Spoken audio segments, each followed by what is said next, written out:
Assalamualaikum warahmatullahi wabarakatuh. Yang terhormat kepada Ibu Yunida Permariza SSNM selaku dosen pengampu mata kuliah Komunikasi Bisnis. Saya Bunga Meta Purworini dengan NIM 4312 4010 321. Pada presentasi kali ini, saya akan membawakan 3 materi. Yang pertama itu Introduction to Business Communication. Yang kedua, komunikasi lisan, komunikasi tertulis, dan komunikasi nonverbal. Yang ketiga, komunikasi internal dan komunikasi eksternal organisasi. Materi pertama, Introduction to Business Communication. Jadi, komunikasi menurut Winstreet dan Bevy adalah suatu proses pertukaran informasi antar individu melalui suatu sistem yang biasa, baik dengan simbol-simbol, sinyal-sinyal, maupun perilaku atau tindakan. Komunikasi bisnis adalah komunikasi yang dilakukan di dunia bisnis untuk mencapai tujuan tertentu melalui berbagai macam komunikasi, baik secara verbal maupun non-verbal. Selanjutnya, bentuk dasar komunikasi, yaitu ada 2, komunikasi verbal, yaitu komunikasi yang digunakan untuk menyampaikan pesan kepada orang lain, baik secara lisan maupun tertulis. Contohnya, surat, memo, presentasi, wawancara, dan lain sebagainya. Yang kedua, komunikasi nonverbal, yaitu komunikasi melalui gerakan tubuh atau bahasa tubuh sebagai cara berkomunikasi dengan orang lain sebelum menggunakan kata-kata. Contohnya, menggerutkan dahi, ekspresi wajah, berkedip-kedip, dan lain sebagainya. Tujuan komunikasi bisnis. Komunikasi bisnis memiliki 3 tujuan utama, yaitu yang pertama, memberi informasi atau informing adalah memberi informasi yang berkaitan dengan dunia bisnis kepada pihak lain. Yang kedua, membujuk atau persuasi atau persuasing adalah mempengaruhi orang lain untuk mengambil keputusan atau tindakan tertentu. Yang ketiga, melakukan kerjasama atau kolaborasi atau collaborating adalah membangun kerjasama antar individu atau tim untuk mencapai tujuan bersama. Selanjutnya, proses komunikasi.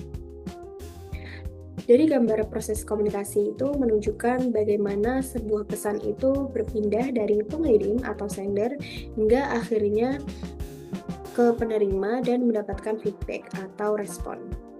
Nah, proses ini itu dimulai dari pengirim atau sender, yaitu orang yang memiliki ide atau informasi yang ingin disampaikan. Kemudian pengirim itu melakukan encoding atau mengubah ide tersebut itu menjadi bentuk yang bisa dipahami seperti kata-kata, tulisan, atau simbol. Dan setelah itu pesan dikirim melalui media atau saluran komunikasi seperti email, WhatsApp, atau secara lisan. Selanjutnya pesan itu diterima oleh penerima atau receiver. Jadi penerima ini akan melakukan decoding, yaitu proses memahami atau menafsirkan pesan yang diterima. Setelah memahami pesan tersebut, penerima akan memberikan feedback atau umpan balik atau tanggapan atau respon. Selanjutnya, proses komunikasi ini tuh bisa terjadi adanya gangguan atau noise yang bisa menghambat komunikasi. Misalnya kayak sinyalnya buruk, terus perbedaan pemahaman, atau gangguan lingkungan lainnya. Nah, agar komunikasi itu bisa efektif, jadi setiap tahap ini harus berjalan dengan baik dan meminimalkan dari gangguan atau noise tersebut. Nah, dalam komunikasi bisnis itu sering terjadi hambatan atau noise. Yang pertama itu dari hambatan fisik, yaitu gangguan lingkungan yang secara fisik memisahkan komunikator. Yang kedua, hambatan semantik, yaitu perbedaan pemahaman terhadap kata, simbol, atau bahasa. Yang ketiga, hambatan psikologis, yaitu faktor emosi, kepercayaan, dan sikap yang menghambat komunikasi. Yang keempat, hambatan organisasional, yaitu struktur dan hierarki organisasi yang membatasi aliran informasi. Yang kelima, hambatan teknologi, yaitu kegagalan teknis atau ketergantungan berlebihan pada teknologi. Yang keempat, Yang kelima, hambatan budaya, yaitu perbedaan norma, nilai, dan cara berkomunikasi antar budaya. Yang ketujuh, hambatan perseptual, yaitu perbedaan cara individu melihat dan menginterpretasikan situasi berdasarkan pengalaman masing-masing. Untuk mengatasi hambatan-hambatan tersebut, Yang pertama, melakukan atau menggunakan bahasa yang sederhana dan mudah dipahami. Yang kedua, memperhatikan reaksi dan respon lawan bicara. Yang ketiga, menggunakan alat komunikasi yang tepat dan berkualitas. Yang keempat, meningkatkan keterampilan komunikasi interpersonal. Yang kelima, membangun lingkungan yang terbuka dan saling percaya. Yang keenam, melakukan feedback atau umpan balik secara aktif. Yang ketujuh, mengenali audiens dan sesuaikan gaya komunikasinya. Yang kedelapan, meningkatkan keterampilan mendengarkan dan berempati. Materi kedua yaitu komunikasi lisan, komunikasi tertulis, dan komunikasi nonverbal. Jadi komunikasi lisan adalah komunikasi yang disampaikan secara langsung melalui ucapan atau suara, baik tatap muka maupun melalui media seperti telepon atau video call.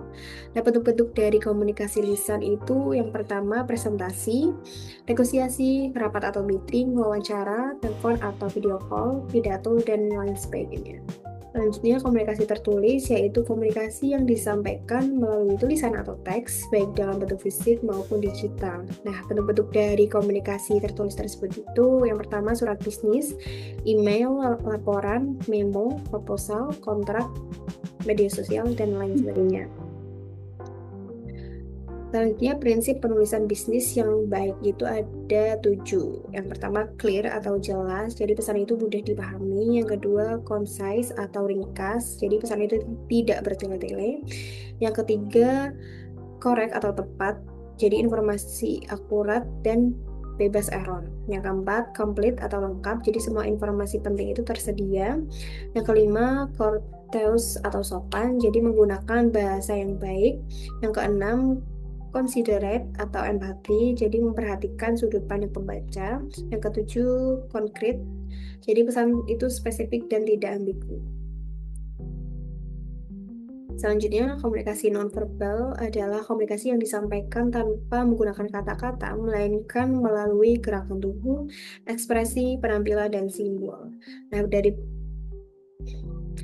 bentuk-bentuk komunikasi nonverbal yaitu yang pertama bahasa tubuh atau body language, yang kedua paralanguage atau kualitas suara, ketiga penampilan, keempat penggunaan waktu, kelima penggunaan ruang.